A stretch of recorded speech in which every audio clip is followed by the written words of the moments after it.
LinkedIn is probably one of the most underrated tools for veterans to use during their transition. The process to get premium is super easy and saves you $250 a year. All you need to do is Google LinkedIn 1-year free veteran subscription, fill out a quick questionnaire, and then provide your proof of service through the email it'll send you.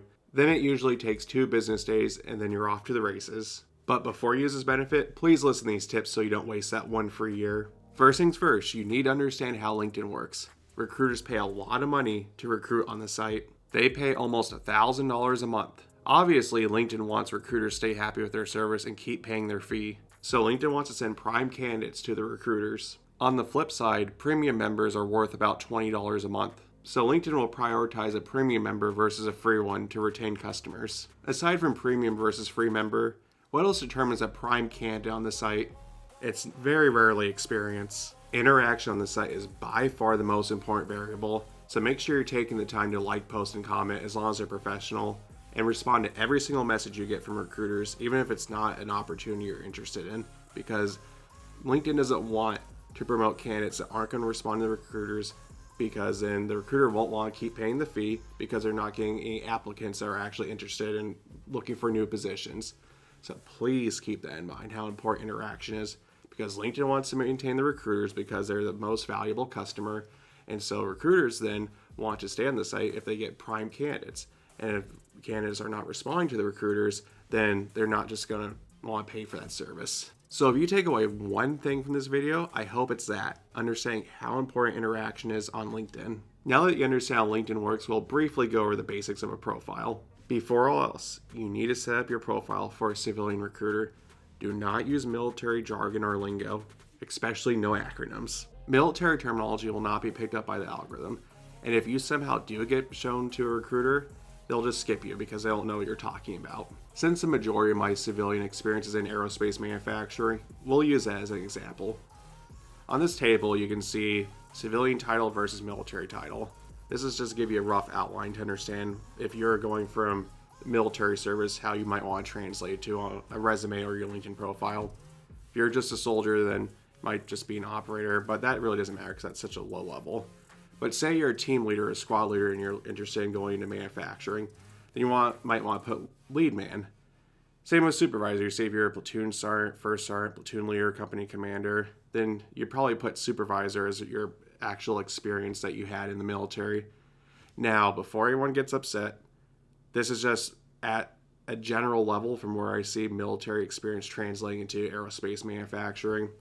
I've seen lieutenants and E6s come in as a basic operator and vice versa, or I've seen E3s and E4s come in at supervisor levels. But this is roughly the average of what you could expect to translate to the manufacturing side. And then just to give you an idea, so if you were looking at manufacturing, that's one of the bigger industries for veterans transitioning that pays well. A team size for an operator is obviously none. Lead men usually have 4 to 20, which is pretty equivalent to a team leader or a squad leader, right? Then supervisors usually have 15 to 50 people in the civilian sector, which again, usually translates to platoon sergeants, PLs, company commanders.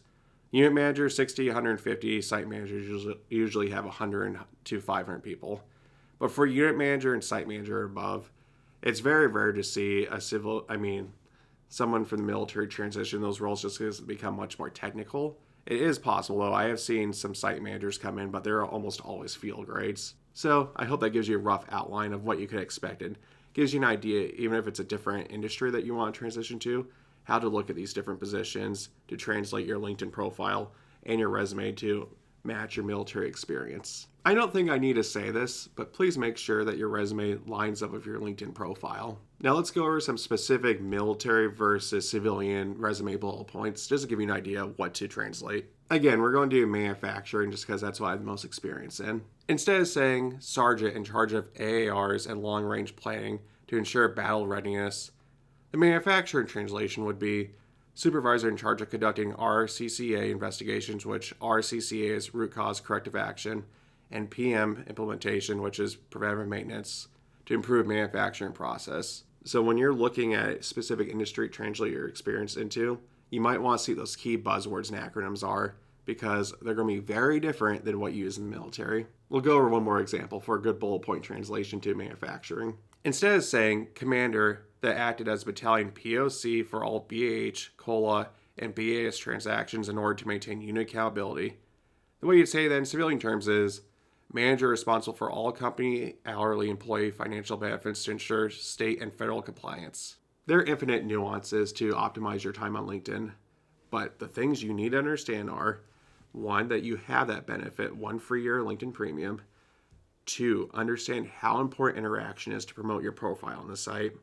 And 3, that you have to translate your military experience to the civilian sector that you want to pursue. I've used LinkedIn quite a bit to receive different jobs and raises in my civilian career.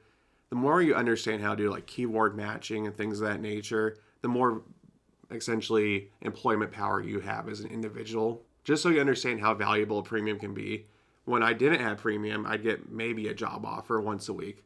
When I had premium, there are times I'd get 5 job offers a day, just depending what's going on in the market. So it can be extremely useful if you use it correctly. But just keep those basics in mind and you'll be on the right foot. Of course, if you have any specific questions I might be able to help you with, please reach out on the Instagram and I'll answer those questions for you. Thank you for taking time to watch this video. If you want to see more veteran benefits, I have a playlist on the channel for you to look at. If you want to see more military content, please like and subscribe. But remember, take care of yourself, take care of each other. Till I see you in the next one.